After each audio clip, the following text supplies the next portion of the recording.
I think I might do a redo on the Tahunga design. I might do a redesign to Tahunga design. For the love of Matanui, please no. Just no. It is a complete failure of the last version that you made. Oh, come on, it's not going to be that bad. I mean, it wasn't that bad. Come on, it wasn't that bad. Why do I exist?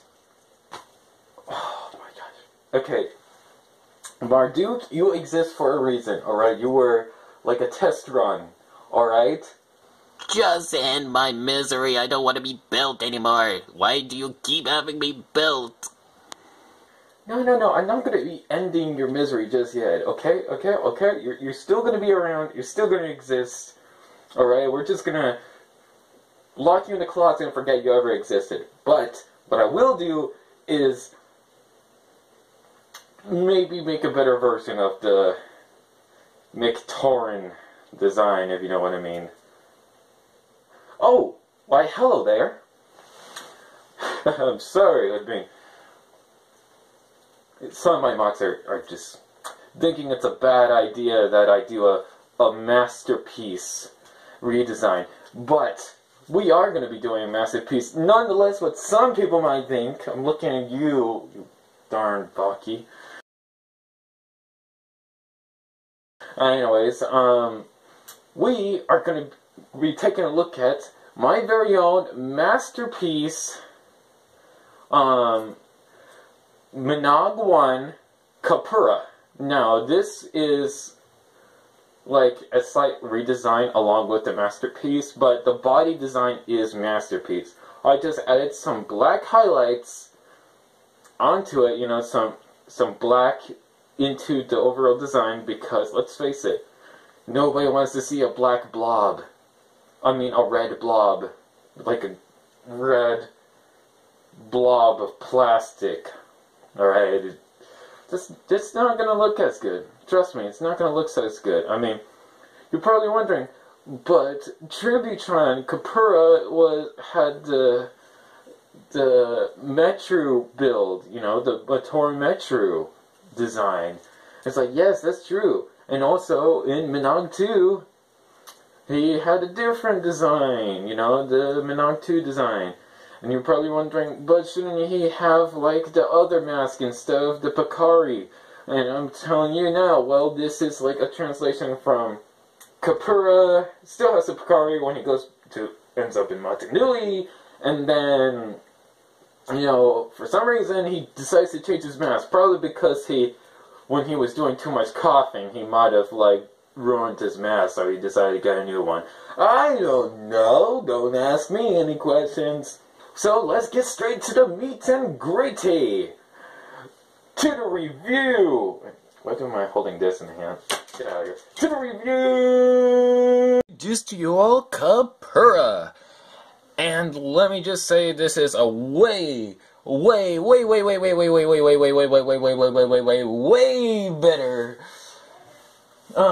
version than the previous one I did, which is Marduk. Yeah, I mean, sure, you can basically make him throw a disc, hooray, but other than that, he didn't have much going for it. Yes, his toes are missing. Kapura has them. Deal with it. He's slowly going to be taken apart anyways. So, yeah, unless if somebody is actually willing to donate, you know, like $1 equals one brand new part for Marduk. If anybody cares for Marduk, I don't think so. Anyways, let's go do a quick glance over of the comparisons of you know, things that are accurate between the masterpiece version and the original redesign and the original. So, okay, we're just gonna gloss over this. Alright, I'm not gonna be full in depth like I did with Marduk here. So, basically, toes, 2 toes. Flat panel thingy, a hole above flat panel thingy, a hole above flat panel thingy, curve around the back of the feet, a hinge, like segment over here. That's basically what this is. Over here, this bar. And on top of that, there is a chunk that sticks out up over here. That's what the motto hand piece is for. And now, for the torso, let's turn around and look at the backside. So we got like pistons, flat, very compressed, very stubby build of a body, right? Okay. So, and you also notice in part of the molding, Kapura, get out, shot here. If you look closely, there's like a cylinder-like segment in the center here, covered in the mold. This is for the accommodation for the socket in the center. You know, like that cylinder mold. Well, that's what I did for over here. And hold on, let me. Yes, you can store a disc on the back. You just simply plug it in, and hold on. Let me show it again. You can simply just plug it in and it's not going anywhere. Yeah, and it's just two rubber band thingies. Two rubber thingies. Yeah, two rubber thingies. Anyways, back to the actual figure itself. So you notice that the waist, it's very flat, it's very tiny. That's what the original is like. Very flat, very tiny. The pistons go over to the underside of the armpits, which is exactly replicated. Now, you're probably wondering, what does this have to do with anything? This roundedness? Well, that's supposed to be replicating, if you look over, you know, it's better to look at the back side of this figure. You see there's a curve indent over here above, like, the socket hole, the circular hole. That's what basically this is, like the circular gap. You know, and it makes like an opening gap segment similar to the original. And with the pipe there as well, you know, just like seen in the original mold, if you look closely enough, very much accurate. Okay, so now that we got like the body cover, how about the top section? Is there holes in the top section too? Well, no, not really. Well, kind of, like over here and over here. Yeah.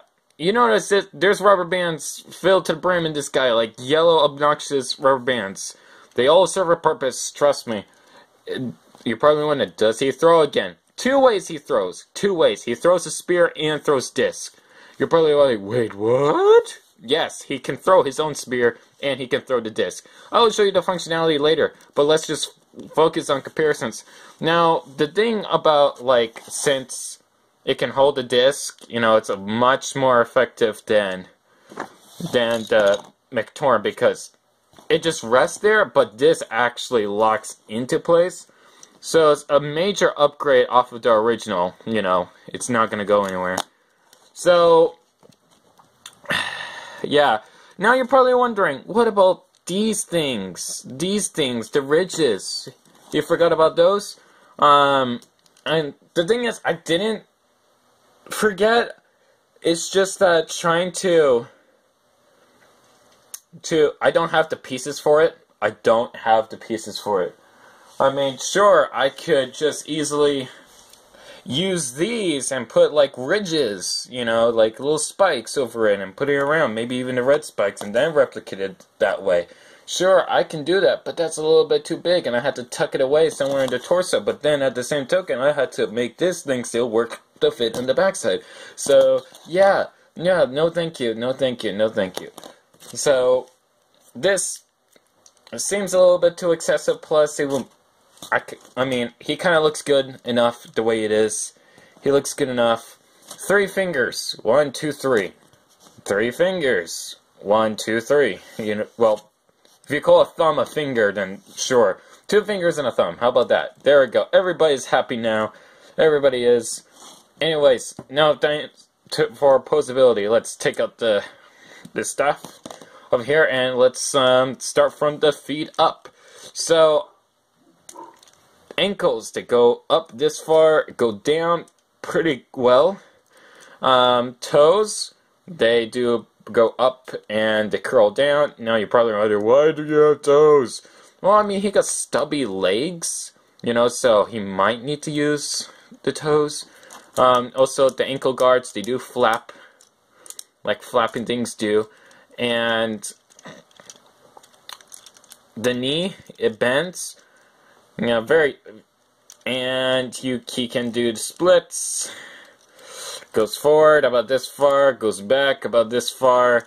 Not that much range with these stubby legs, but I mean, due to how compressed this little tiny guy is, I mean, it's pretty impressive. Now, waist.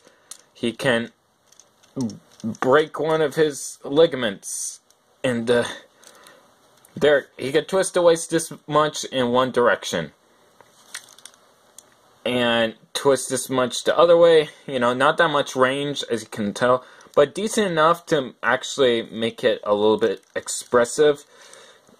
Now, he can crunch, not exactly like a full 90, like, but I would say like a 45? I would say like 45 or something like that, or maybe like 50 degrees if I had to guess. Now, he can tilt as well, so he could be like, hello, in a sideways fashion if you wanted him to. He's very posable as well. You know, he's very expressive. And how far does he lean back, you wonder? Well, not that much, because his butt hinders against the backpack. Yes. Anyways, arms, full 360, can go, well, not all the way up. Only like about up this much until this gray piece bumps into that piece over there. And he got an excellent range, a bend in the elbow. Fingers, they do spread, let go. They can bend in this much, and no, this is not an illegal connection, I swear, because there's just a hinge here. You hear that? It's just loose. So how is it legal? Exactly. It's not. Because there's still it still counts as legal because there's a legal connection right in there. So there's no force, no pressure, or anything like that. It's just lifted up by the fingers. That's all. So thumbs, bend down, go straight up, tilt side to side. What do you expect out of a axle with a bowl joint at the end of it? It can look down this far, not that much down at all, you know, because the mask bumps into the chest, but I mean, you can make him look more down by bending the waist and bending his legs so that he can be looking directly down in the ground. But why would you do that? I mean, most of the time he'll just be looking up, because you know why? Because he's super short. Full 360, bends 90 degrees back. And no, for the functions, no. He has two ways of the functions. He got the regular disc throwing function, so let me go ahead and show that off before I show you how he throws a spear. So, what you do is simply just slide it onto the thumb, bend back, and it throws it. Now, it throws it very effectively, so let's go to the battleground. We got Ikimu in the distance, so we'll just slide this again. Let's aim this properly and pull back. Oh man! Okay. Let's aim this. This is a little strong. This arm is a little strong. Jeez, a little bit too strong. I mean, I made it have like a lot more of a punch than the previous designs that I did, and let me try to bend the fingers down just a little bit, because I found that this helps. When you bend the fingers down, it gives it a little bit more grip onto the disc. And he throws it. Now, it just hit Ikimu's feet, but we can't angle this up because, you know, it's a ball joint. You know, there's a lot of posing And he just got hit in the chest. So this is a very effective new arm design. I do apologize for that cut there. But what I was saying was that this arm design is way better than all the arm designs I've done. Even, I mean, this is a massive improvement. This thing can shoot very far. I mean, here, let me do it again here. And let's aim it up a little bit more. And try to... Yeah, it shoots far. I mean, I kid you not. This thing shoots very far. Here, let me do another angle. Okay, here's the next angle. So I'm gonna throw this with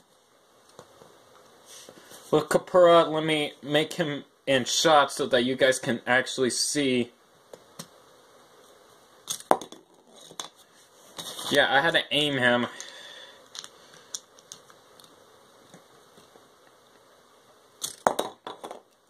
Yeah, it ricocheted. Holy cow. Oh my gosh.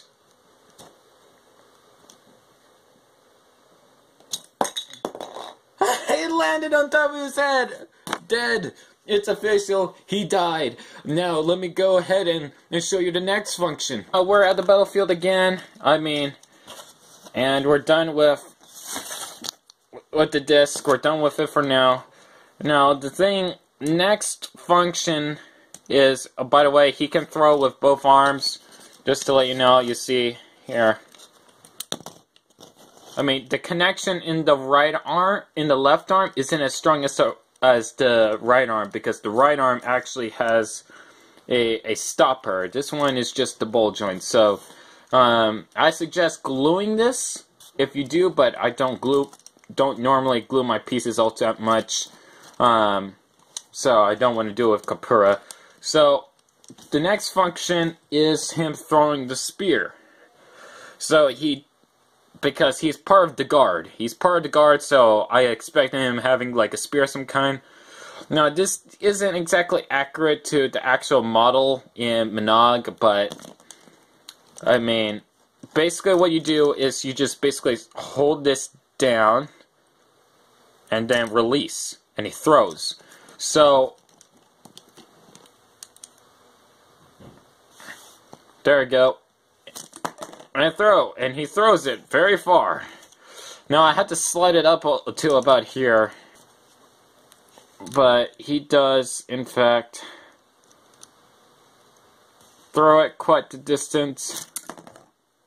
Yeah, he does throw it. Let me do another point of view so you guys can actually see.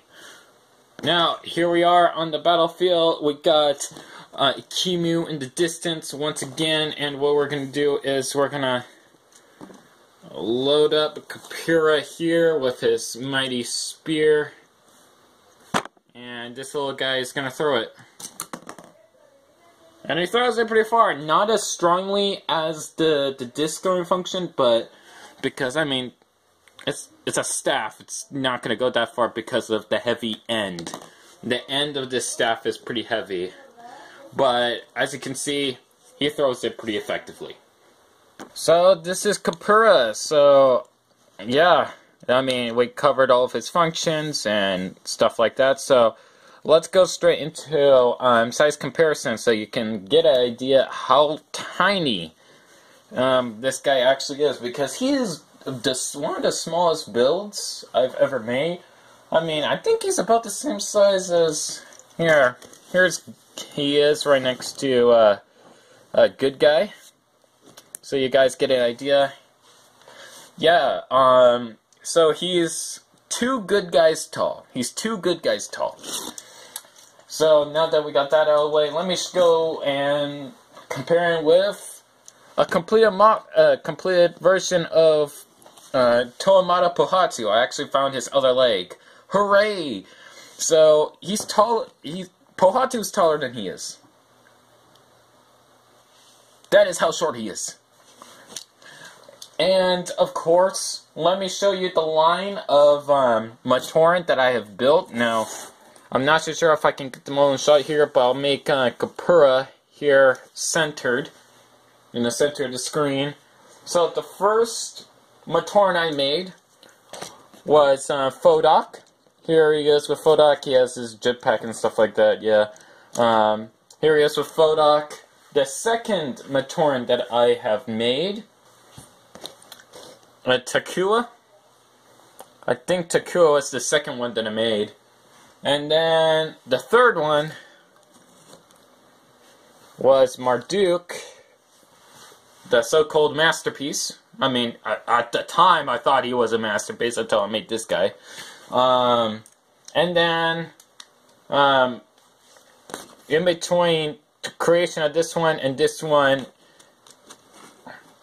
the final revamp of Ikimu was made. The final revamp of Ikimu. Now, I made Ikimu around the same time as Fodoc, but I have modified him ever since then tremendously. So, there they all are together. I mean, sure, Gen 2, but he is the shortest. So, I hope you all enjoyed this video. I sure did, because I mean, this figure is amazing. I mean, I would consider this as, like, the supreme masterpiece version. I mean, even though this is accurate, you know, to, like, the actual, toy itself, I still can't get over the feet, the legs and stuff like that, because they're so stubby. They're so stubby, so weird looking. I'm so used to, like, scrawny builds, you know, or nicely well-toned builds and stuff like that. I'm more used to that. But anyways, this is Kapura, and I hope you enjoyed this video. So, take it away, Lego me!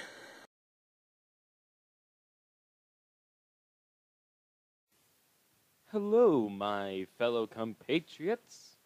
If you like this video, be sure to show your support by liking and going to my Patreon.